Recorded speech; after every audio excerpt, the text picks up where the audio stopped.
Hi, Tina xin chào mọi người. Hôm nay Tina sẽ chia sẻ về một cái đề tài mà Tina nghĩ rằng rất là quan trọng, vô cùng quan trọng. Về cái đề tài là chiến tranh ở Ukraine nó có thể ảnh hưởng như thế nào đến Việt Nam. Và tại sao Tina chia sẻ? Tại vì rất là nhiều người Việt Nam có cái tâm lý cười đùa, cười cợt trên cái nỗi đau của những nước khác.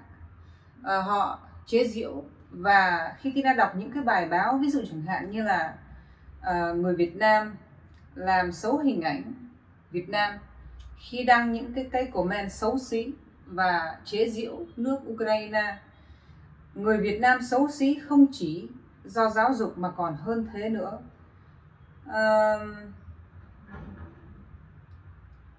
Người Việt kém văn minh trên mạng xã hội. Tất cả những cái bài báo này ở trên những cái báo lớn như là Tiền Phong, Tuổi Trẻ, Thanh Niên.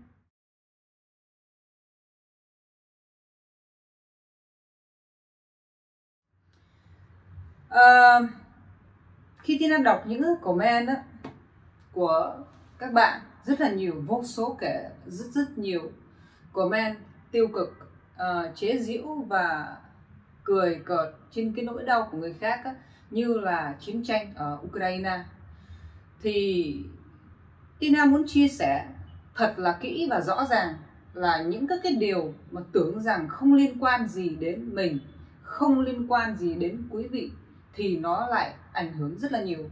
Quý vị đã nghe hiệu ứng cánh bướm đúng không ạ? Thì quý vị vẫn có thể search ở trên mạng internet hiệu ứng cánh bướm là cái gì. Một cái chiến tranh ở Ukraine nó ảnh hưởng đến toàn cầu chứ không phải là nó không ảnh hưởng, và nó có thể ảnh hưởng và nó sẽ ảnh hưởng đến đời sống của quý vị. Ok, bây giờ Tina chỉ nói như thế này thôi. Khi mà chiến tranh ở Ukraine bùng phát, quý vị có thể thấy giá xăng lên. Quý vị là những người không có kinh tế chẳng hạn, giá xăng lên, quý vị không có tiền, không có xăng để đổ. Về kinh tế nó bắt đầu sẽ có những cái chao đảo. Tất cả lương thực từ từ là cái giá nó sẽ tăng lên. Lương thì không tăng lên, giá xăng tăng lên, giá thực phẩm tăng lên, tất cả mọi thứ tăng lên mà lương của bạn thì không tăng. Vậy thì Tina hỏi rằng là nó có ảnh hưởng tới quý vị không? Chưa nói tới cái việc là khi mà chiến tranh nó nổ giữa hai cái nước thì sẽ có những đồng minh. Nước này ở bên phe này, nước kia lại ở bên phe kia. Và cái mà nó có khả năng xảy ra là chiến tranh thế giới, chiến tranh thứ ba. Khi chiến tranh thế giới bùng phát thì nó có ảnh hưởng tới Việt Nam không? Quý vị thử đặt câu hỏi. Hàng xóm của mình là ai? Những đất nước nào đang xung quanh mình? Nó có khả năng ảnh hưởng như thế nào đến người Việt Nam mình? Nếu như quý vị thiếu và chưa có cái phúc đức để mà có được cái lòng nhân ái, hoặc là để mà có được cái lòng trắc ẩn và đạo đức, thì ít nhất quý vị phải chăm sóc, chăm lo cho cái thân của quý vị, cho cái cuộc sống của quý vị, cho cái miếng ăn của quý vị. Comment những các cái cười cợt trên nỗi đau của người khác chỉ có mang tai họa cho quý vị thôi. Vì sao? Vì luật hấp dẫn là nó sẽ hấp dẫn về quý vị những cái điều mà quý vị thốt ra, nói ra, suy nghĩ. Năng lượng của quý vị phát ra nó là cái gì, cái đó nó sẽ xảy ra với quý vị. Năng lượng của cộng đồng càng ngày càng đi thấp thì cái đất nước đó nó sẽ càng ngày càng đi thấp. Cách đây hơn một năm Tina có chia sẻ một cái video clip mạng xã hội con dao hai lưỡi, cần tỉnh táo. Tỉnh táo trong thời hỗn loạn thông tin. Trong cái thời điểm đó là cái dịch Covid nó bùng phát trên toàn cầu, trên toàn thế giới. Và lúc đó là Việt Nam mình là nó có những cái drama, một cái ngòi nó bùng phát một cái drama. Và sau đó người này, người kia, người nọ, những người nổi tiếng bắt đầu cũng hưởng ứng cái drama đó. Sau đó nó chia ra phe phái, người này ủng hộ, người kia không ủng hộ. Và rất là nhiều người hưởng ứng bởi cái drama này và bị kéo vào, bị lôi kéo vào. Thì Tina nói là cái năng lượng của cộng đồng nó rất là quan trọng. Thì Tina mới có nhắc tới cái việc là Covid nó chưa có ở Việt Nam.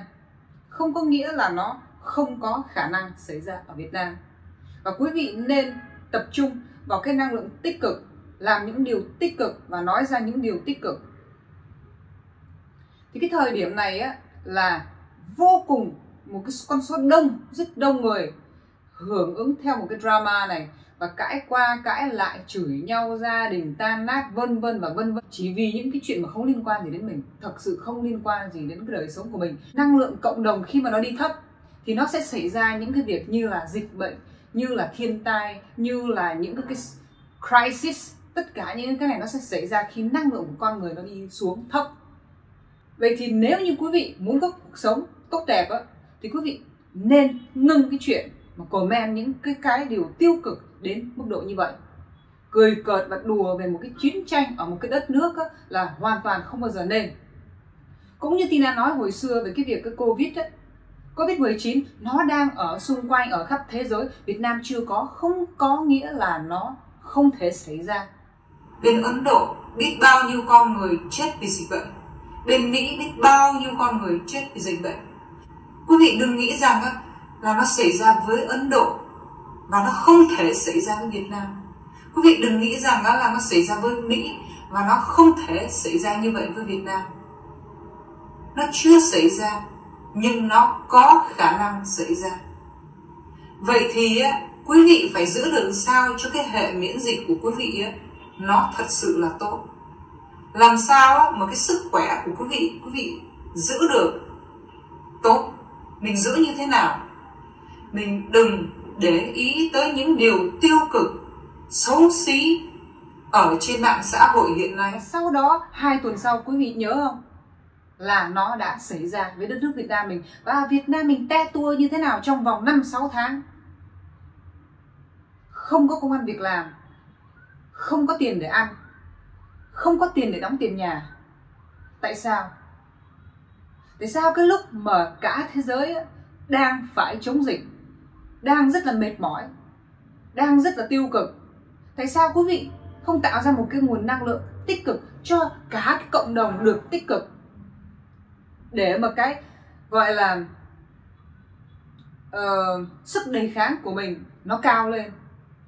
Thì lúc đó quý vị nhớ không, thời điểm đó ai cũng quan tâm tới cái drama của một cái ngòi mà nó bùng phát lên và nó kéo một đống người vào cái drama đó. Và khi mà cả một đống người, một nùi người vào một cái drama tiêu cực như vậy thì cái sức đề kháng của quý vị nó sẽ dần mất đi. Vì sao? Khi mà cái con người vô trong cái trạng thái tiêu cực năng lượng tiêu cực là quý vị có thể tự cảm nhận là nó sẽ sản sinh ra một cái độc tố ở trong cơ thể và nó sẽ làm suy yếu tất cả những cái cơ quan của cơ thể của quý vị. Cái chuyện mà chiến tranh ở đất nước người ta, mình hả hê, mình cười cợt, mình đùa giỡn, chuyện đó không phải là chuyện để đùa. Ở đây Tina đang nói là nó ảnh hưởng trực tiếp đến quý vị.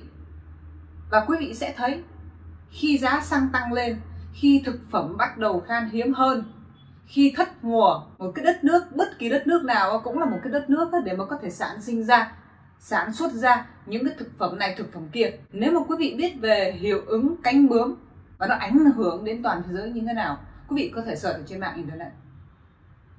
Cho nên là cái Tina nói, Tina chia sẻ không phải là để Tina tranh cãi là cái gì đúng hay cái gì sai, mà Tina chỉ nói để quý vị tỉnh ngộ ra một chút xíu rằng bất kỳ một cái gì nhỏ nhặt nhất xảy ra trên thế giới nó có ảnh hưởng đến Việt Nam, và nó có ảnh hưởng đến chúng ta, và nó có ảnh hưởng chính đến cái miếng ăn của quý vị. Và Tina nhấn mạnh lại, nếu như quý vị không đủ phước để mà có được một cái đạo đức, hoặc là một cái lòng nhân ái, hoặc là một cái lòng trắc ẩn, ok, bỏ qua một bên đi, bỏ qua cái lòng trắc ẩn và đạo đức qua một bên. Bản thân Tina cũng không phải là người tốt, bản thân Tina cũng không phải là người mà tuyệt vời gì hết, đầy tính xấu. Tina có thể là con người rất xấu. Bây giờ mình chỉ nói về cái việc là quý vị hãy tích cực, đừng có làm những cái chuyện đó để quý vị phải hối hận. Trong tương lai nó có thể xảy ra rất là nhiều chuyện, dịch bệnh như thế này, chiến tranh như thế này, rồi tiếp tục sẽ là những cái gì, thiên tai, rồi tiếp tục sẽ là những cái gì. Quý vị phải hiểu là nó sẽ ảnh hưởng. cái người mà có tiền thì có thể nó ảnh hưởng ít hơn một chút, người mà không có tiền nó ảnh hưởng nhiều hơn. Nếu mà quý vị là cái người khó khăn đó, mà chỉ sử dụng những cái comment đó để hả hê, để xoa dịu cái bản ngã của mình đó, để thoát ra khỏi cái thực tại bế tắc của mình, là mình đã xỉ vả được một cái người mà tổng thống ở nước người ta, để mà mình xỉ vả được cái nước của người ta, để mà mình cười hả hê như thế nào đó, tào lao như thế nào đó. Trong một cái tích tắc giây đó, quý vị hả hê được, nó kéo ra một cái hệ lụy cho cuộc sống của quý vị đi xuống. Mà Tina còn quan tâm thì Tina còn nói. Chứ còn thật sự là những người tiêu cực như vậy và những người mà xấu tính như thế đó, thì đáng lẽ là mình cũng thôi, cái chuyện đó là như vậy, con người là như vậy, có người này có người kia, mình cũng phải chấp nhận là cái xã hội nó là như vậy. Bản thân Tina nói rồi, Tina không phải là người tốt, Tina cũng không phải là người hay ho gì cả, nhưng mà ít nhất mình không làm được cái gì cho người ta, mình không làm được cái gì tốt hơn là mình đang làm, thì mình cũng không nên buông ra những cái lời cay nghiệt như vậy, để rồi chính cái cuộc sống của mình ấy đi xuống. Tina đâu có muốn bất kỳ ai cuộc sống đi xuống. Vì sao? Nếu mà nhiều người nghèo thì nhiều người khổ, Tina nhìn vô, Tina cũng đâu có thấy vui gì. Cho nên đó là Tina chia sẻ như vậy để quý vị có thể quay đầu, quý vị có thể điều chỉnh lại trong cái lúc mà nó còn có thể. Khi mà cái năng lượng tiêu cực cộng đồng á, nó bự ra, nó sẽ xảy ra những cái điều không hay. Và trong đó thì những người tích cực người ta cũng sẽ bị ảnh hưởng. Tại sao? Tại vì nó là cộng nghiệp. Cộng nghiệp, cái người tích cực nó cũng có chút xíu cộng nghiệp gì đó, cho nên nó mới bị như vậy. Tất cả mọi người đều là cộng nghiệp hết, trên cái toàn cầu bây giờ nó là như vậy. Thôi, hôm nay Tina chỉ chia sẻ ngắn gọn đến đây thôi. Một lần nữa, cái năng lượng nó đang không có tốt. Và Tina nói đi nhắc lại quá trời quá đất. Từ năm 2019 Tina nói rồi, nói nhiều lắm.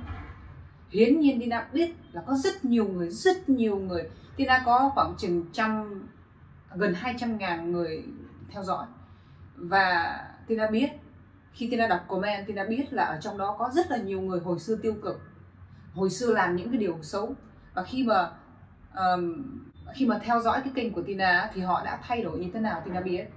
Rất tốt, rất hay. Nhưng Tina rất tiếc ở một chỗ là cái kênh của Tina không phải là ai cũng xem.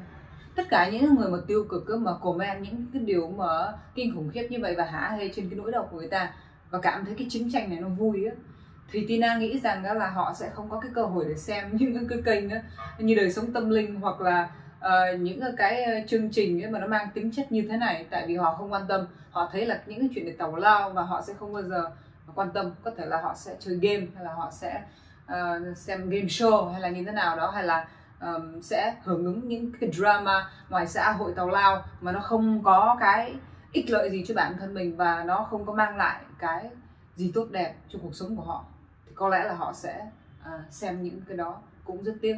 Thì Tina mong rằng là cái video clip này nếu người nào xem mà có vướng vào những cái vậy thì quý vị có thể thay đổi để mà có cái năng lượng tích cực hơn, bảo vệ chính mình, bảo vệ xã hội, bảo vệ gia đình mình và có cuộc sống tốt hơn. Ok, rồi Tina chia sẻ đến đây thôi.